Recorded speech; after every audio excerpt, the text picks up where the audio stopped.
Assalamualaikum warahmatullahi wabarakatuh. Di sini saya akan mempresentasikan materi tentang peran pemimpin dalam pembinaan dan pengembangan karyawan. Presentasi ini akan membahas peran krusial para pemimpin dan manajemen dalam membina serta mengembangkan potensi karyawan di lingkungan kerja.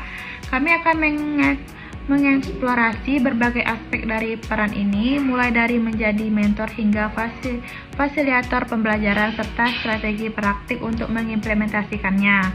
Tujuan kami adalah memberikan wawasan dan alat yang diperlukan bagi Anda untuk menciptakan tim yang lebih kompeten dan termotivasi, yang pada akhirnya akan mendorong keberhasilan organisasi di masa depan. Yang pertama, mentor dan pembimbing.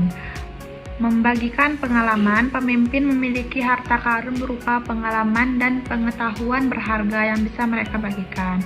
Dengan menceritakan kisah sukses dan kegagalan, mereka tidak hanya memberikan wawasan, tetapi juga menginspirasi karyawan untuk belajar dari setiap situasi.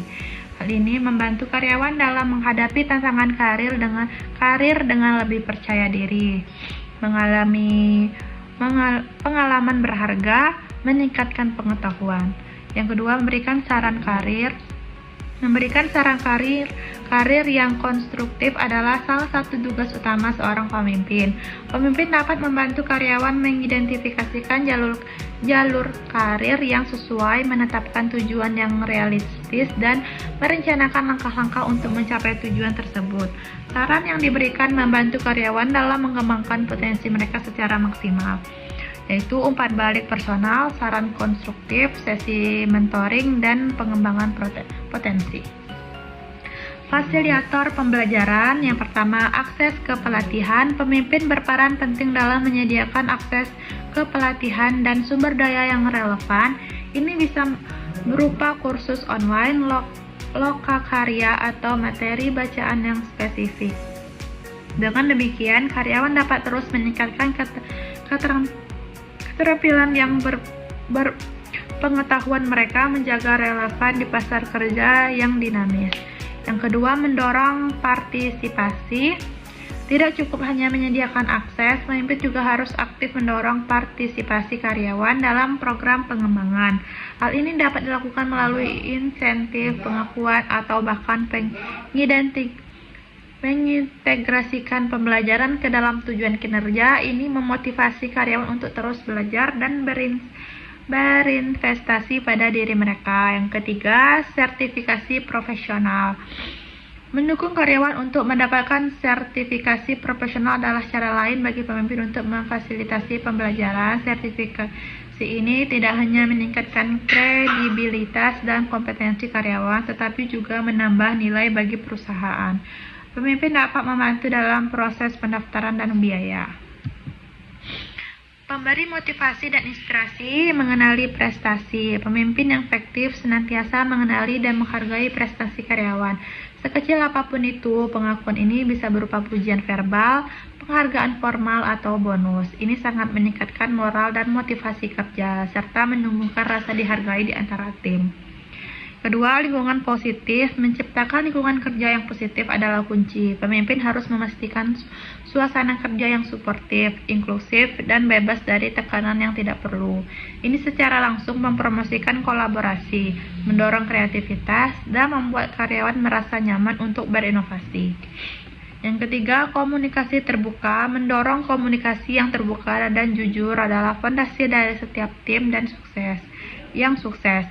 Pemimpin harus siap mendengarkan masukan, memberikan klarifikasi, dan memastikan setiap anggota tim merasa didengar. Ini membangun kepercayaan dan pemahaman, memperkuat ikatan dalam tim. Evaluator dan pemberi umpan balik. Yang pertama, umpan balik spesifik. Memberikan umpan balik yang spesifik, tepat waktu, dan konstruktif adalah keterampilan penting bagi setiap pemimpin. Yang kedua, evaluasi kinerja. Melakukan evaluasi kinerja yang objektif dan transparan adalah cara untuk memastikan karyawan memahami posisi mereka dan area mana yang memerlukan perhatian. Yang ketiga, diskusi karir. Selain evaluasi kinerja, pemimpin juga harus secara proaktif melakukan diskusi karir reguler dengan karyawan. Strategi proaktif. Yang pertama, program terstruktur.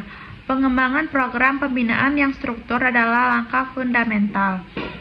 Program ini harus memiliki tahapan yang jelas, modul atau pembelajaran yang terdefinisi, dan mentor yang ditugaskan. 2. Target jelas. Menetapkan target yang jelas dan struktur untuk setiap program pengembangan adalah krusial. Target ini bisa berupa peningkatan keterampilan spesifik, pencapaian sertifikasi, atau peningkatan kinerja dalam area tertentu. Yang ketiga, KPI pengembangan. Memantau Key Performance Indicator. Pengembangan karyawan adalah cara efektif untuk mengukur keberhasilan program. KPI ini dapat mencakup tingkat retensi karyawan, kepuasan karyawan, atau presentase karyawan yang mencapai tujuan pengembangan. Studi kasus keberhasilan yaitu yang pertama ada Google, contoh perusahaan, mempelajari contoh keberhasilan perusahaan terkemuka seperti Google yang dikenal dengan program pengembangan karyawan inovatifnya dapat menjadi inspirasi. Mereka berinvestasi besar dalam pelatihan, mentoring, dan menciptakan budaya belajar berkelanjutan.